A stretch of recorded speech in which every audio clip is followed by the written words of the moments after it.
Welcome to the Slop Temple. We pray this video helps. You start by washing your hands thoroughly for at least 20 seconds to avoid introducing bacteria. Once done, inspect the ointment tube. Confirm the name, strength, and expiration so you administer the right drug. Now sit or lie comfortably and tilt your head back. Make sure you have good light. Use one finger to pull your lower eyelid down to create a small pouch. This is where the ointment will go, and it helps you aim without touching the eye. You position the tube about 1/2 inch from the eye and keep the tip from touching skin or lashes to prevent contamination. Then squeeze a thin ribbon, typically 1/4 to 1/2 inch, into the pouch you created.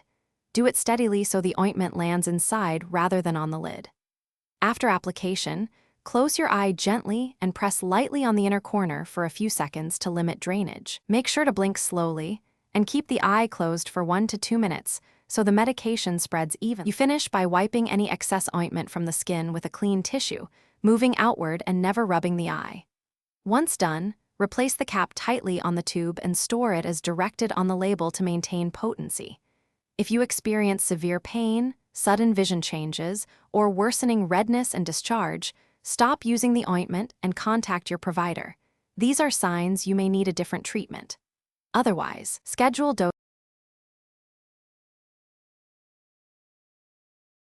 Thanks for watching. Consider subscribing if we helped you.